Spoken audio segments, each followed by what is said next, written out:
please. Imam Sahib passed me a letter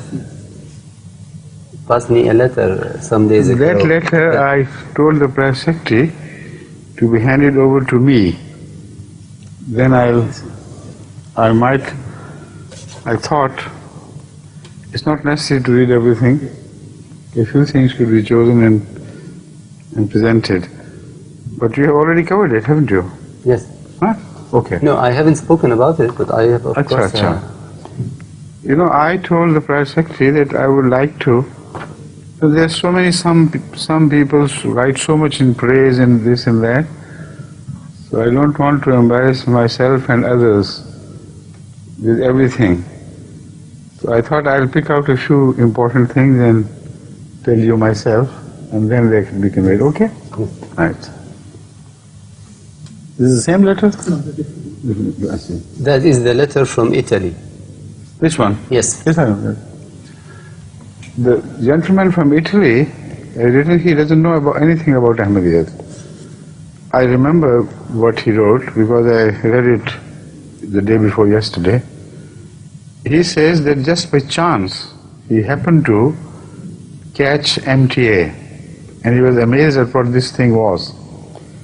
And as he watched it, he was fascinated. He said that I was a Muslim, but I really did not know what Islam was, because the Islam which had been told to me by our elders was not worthy of my interest at all. I had lost all interest. Then suddenly what on earth is happening? What sort of Islam is being presented? It's so fascinating, so lovely, so balanced, satisfying the heart as well as the mind. Then he says that I kept on watching these programs. Now I want more. My thirst is not quenched. The more I see, the more thirsty I become for more. And he has given some wonderful compliments about the tafsir Quran which he hears.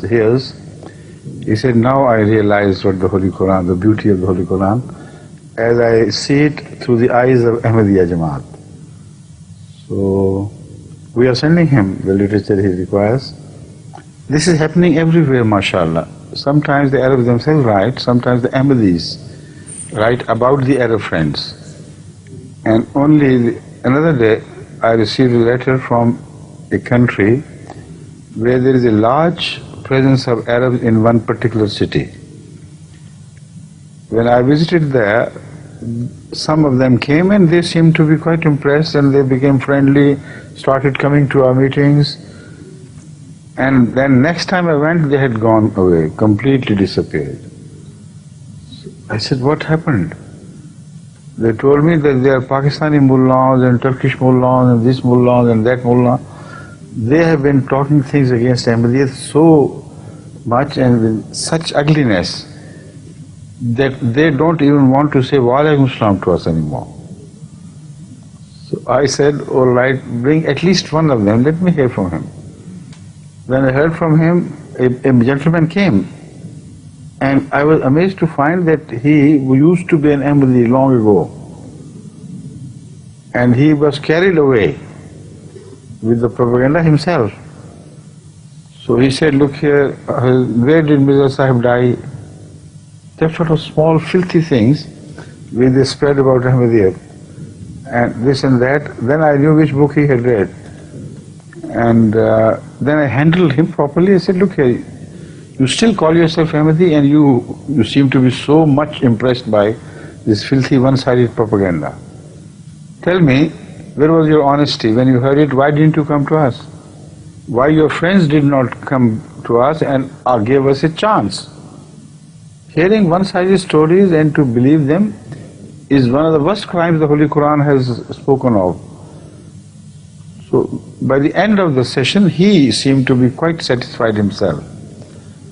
But he failed to satisfy others, obviously. So they never came. This is the background. The recent letter tells me that because Arabs are very fond of watching television programs everywhere in the world, and they can, even if they are poor, they would spend some money on antennas. This they like, this is their hobby. So they started watching MTA by themselves.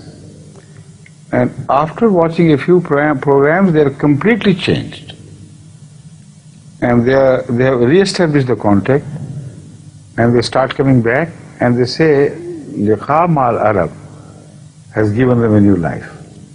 He said, this is such a wonderful thing.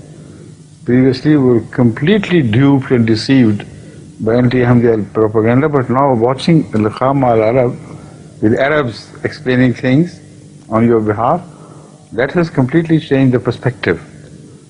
So this is again a blessing of Allah from Allah about MTA. Right? Yes, the second letter as well, from a country where the writer tells me about what happened to his friends, and there were some 2 or 3 boys who were born to an Ahmadi mother while the father was non-Ahmadi. As such, they were brought up as non-Ahmadis, and the mother was not strong enough to influence them. And they had cut off completely relations with Ahmadiyya.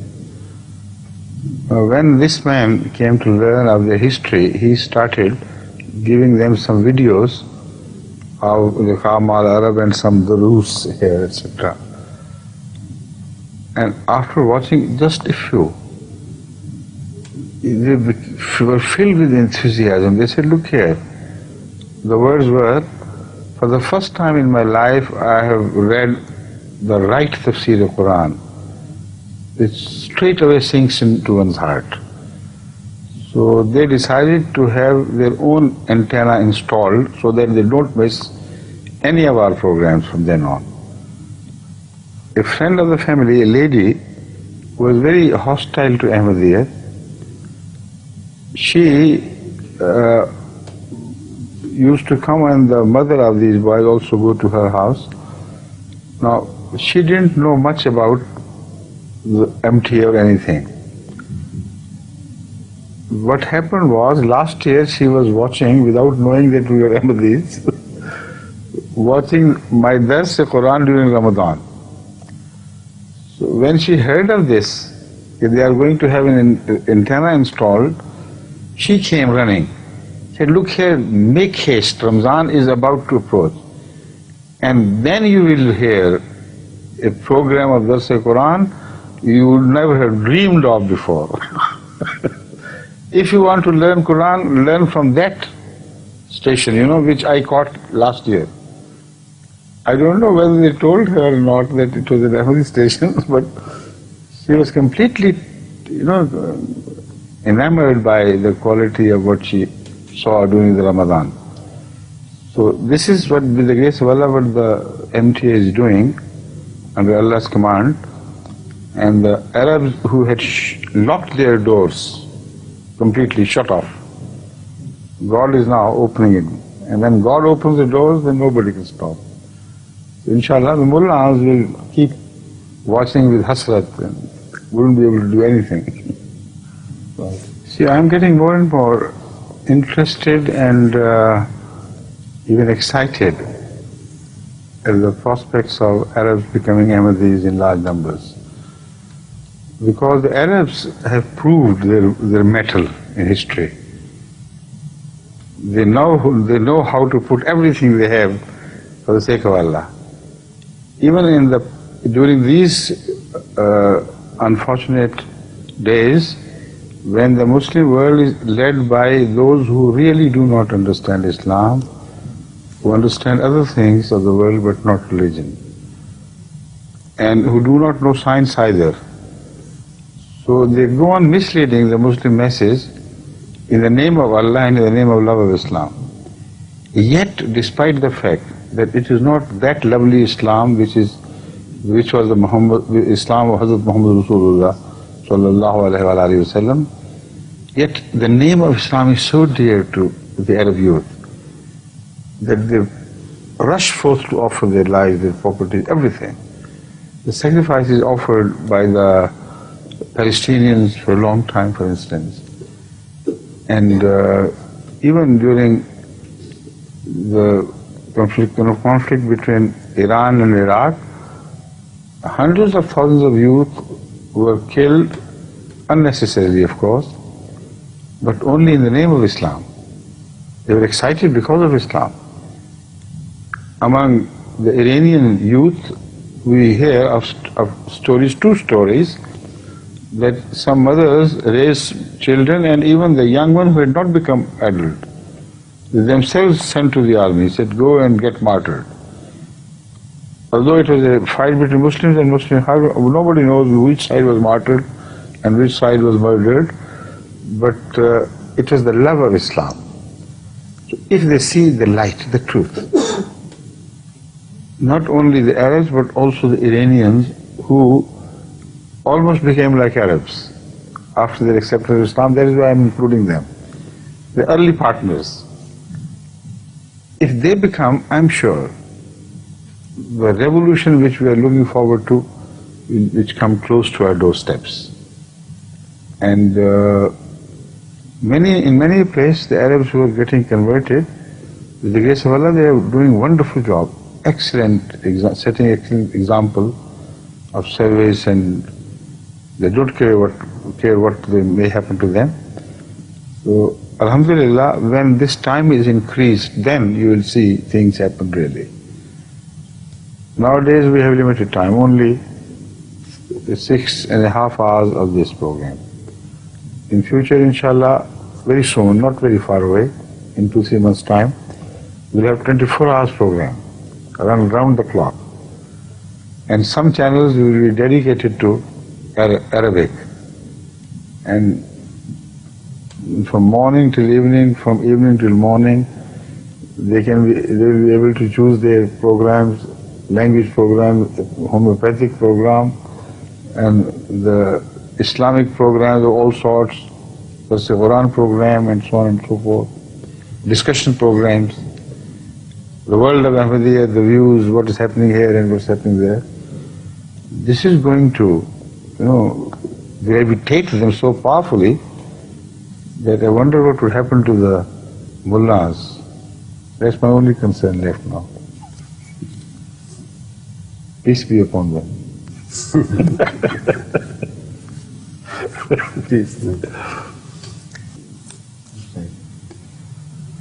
Have you heard that beautiful and very touching couplet which was recited by one of the companions of Hazrat Muhammad Rasulullah sallallahu alaihi wasallam when he was about to be stricken by sword? He said, وَمَلَسْتُ أُبَالِيَ هِينَ أُقْتَلُ مُسْلِمًا عَلَى أَيِّ شِقٍ كَانَ لِلَّهِ مَصْرَعِي. What's the third? خباب بن الأرث يمكن هذا كان اسمه. ولست أبالي حين أقتل مسلما على أي جنب كان لله شق كان لله في الله مصرعي وذلك في ذات الإله وإن يشاء يبارك على كل شلم وموزعي. That's right, yeah. So this is the spirit which was kept alive by the generations of Arab in this name, and it is not yet died out of them. So if they become Ahmadis with the grace of Allah, a new life and soul will enter Ahmadiyya, very powerful, and it will bring back the memories of the old times. We have those memories we see them revived in so many places of Pakistan, in streets of Pakistan, everywhere. And they do it with absolutely great heart, and they know how to die in the name of Allah like men. But still we need more, I think we are waiting for our brothers from Arab to come back to us, Then the two wheels will be completed, inshallah. Inshallah. Right.